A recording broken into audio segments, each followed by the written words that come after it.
आज हम पढ़ेंगे बेलेबल ऑफेंसेस के बारे में या नॉन बेलेबल ऑफेंसेस के बारे में। सबसे पहले हम पढ़ते हैं बेलेबल ऑफेंसेस किसको बोलते हैं।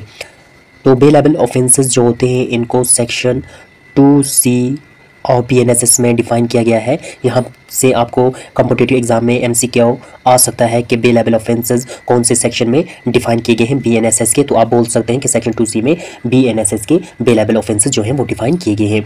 अब बेलेबल ऑफेंसेस क्या होते हैं? बेलेबल ऑफेंसेस वो ऑफेंसेस होते हैं जिनमें जो एक्यूज पर्सन होता है उसका राइट है कि उसको बेल मिलेगी, ठीक है, उसको मिलेगी।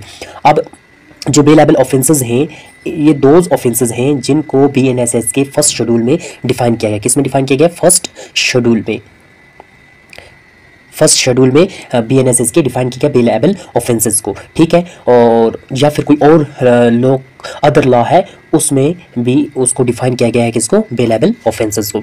अब हम बात करते हैं कि नॉन बेलेबल ऑफेंसेस किसको बोलते हैं। Non bailable offences, non bailable offences को भी सेक्शन 2C के अंदर डिफाइन किया गया है, जिसमें बोलता है कि बेलेबल ऑफेंसेस को छोड़ के जो अदर्स हैं उसको हम बोलेंगे non bailable offences. Non bailable offences में बेल जो है वो मिलती है, बट मिलना बहुत ही मुश्किल हो जाता है। ये कोर्ट पे डिपेंड करता है कि वो इस नॉन बेलेबल ऑफेंस में बेल देगी या नहीं देगी, ठीक है, कोर्ट।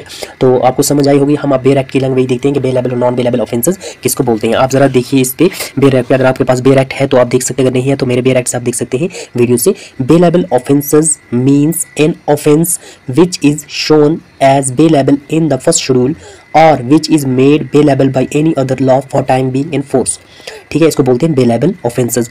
दूसरा हमारे पास पढ़ा था हमने non bailable offences. Non bailable offences means any other offence, यानी बेलेबल ऑफेंस को छोड़ के जो अदर ऑफेंसेस होंगे उनको हम बोलेंगे non bailable offences. Simply bailable offences छोटे ऑफेंसेस होते हैं और नॉन बेलेबल ऑफेंसेस बड़े ऑफेंसेस होते हैं, जैसे कि मर्डर, रेप, ये वगैरह, ये जो होते हैं ये नॉन बेलेबल ऑफेंसेस होते हैं।